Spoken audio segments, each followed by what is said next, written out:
Bonjour et bienvenue sur Radio Mangalala. Dans cet épisode, on va parler de Jean-Claude Bokassa. Jean-Claude Bokassa est une figure influente de l'appareil sécuritaire de la République démocratique du Congo sous la présidence de Félix Tshisekedi. Expert en technologie et cybersécurité et renseignement, il occupe depuis août 2023 le poste de coordinateur du Conseil national de cyberdéfense avec rang de conseiller spécial du chef de l'État. Les informations détaillées sur ses premières années restent limitées car il s'agit d'une personnalité discrète du renseignement. Il est quinquagénaire, né probablement dans les années 1970. Il est marié et père de famille.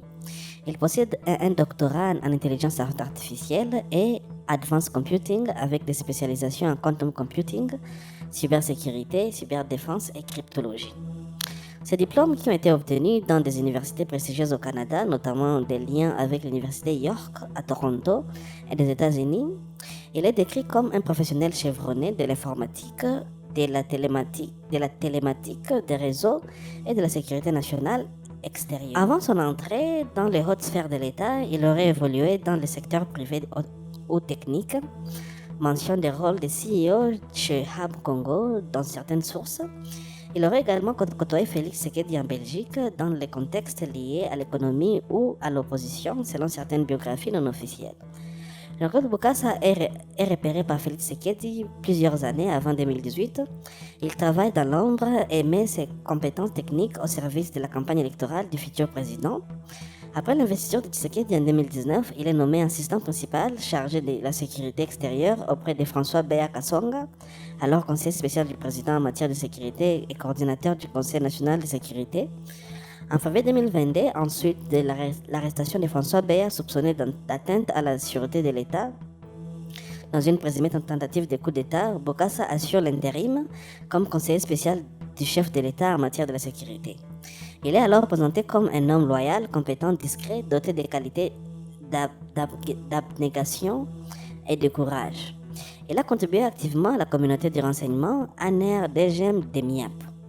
En 2023, dans un remaniement de l'appareil sécuritaire, il est écarté de l'intérim au CNS, mais rebondit immédiatement à la tête du tout nouveau Conseil national de cyberdéfense, CNC, créé par ordonnance présidentielle en août 2023. Il est assisté notamment par Lyongo Momanza Jean-Julien et Kienge Malaika. La CNC est rattachée directement à la présidence et coordonne les efforts en matière de cyber-renseignement et cyberdéfense. La CNC vise officiellement à protéger les infrastructures critiques de la RDC, lutte contre la cybercriminalité, renforcer la souveraineté numérique et coordonner les services de renseignement dans les domaines cyber. Bokassa y apporte son expertise pointue en IA, quantum computing et cybersécurité dans un contexte régional marqué par les conflits de l'Est, les ingérences étrangères et les menaces hybrides. Les sources officielles et proches du pouvoir soulignent son rôle dans la modernisation des capacités de renseignement congolaises grâce aux technologies avancées. Le CNC et son coordinateur font l'objet de vives polémiques depuis 2023 et 2026, accusations d'arrestation arbitraire et de détention au secret. Plusieurs témoignages et enquêtes, notamment de Jeune Afrique, décrivent la CNC comme un bras armé ou une police politique du pouvoir.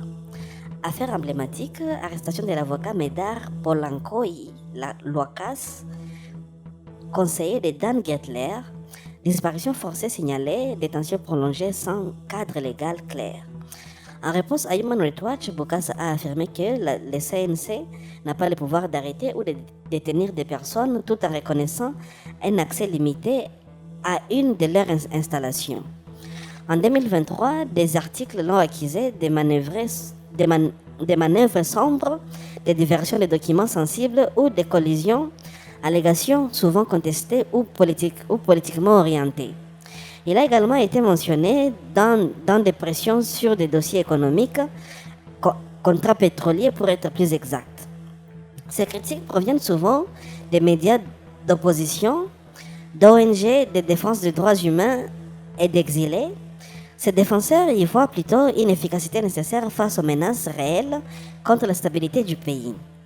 Bokassa reste discret sur sa vie privée. Il est perçu comme un technocrate loyal à Tshisekedi, formé à l'international, capable de naviguer entre académique, technique et sphère du renseignement. Son parcours illustre la montée en puissance des profils cyber dans les appareils sécuritaires africains modernes. Bien, mesdames et messieurs, ça sera tout pour cet article réservé à Jean-Claude Bokassa. Pour la suite, restez connectés sur la radio Mangalala et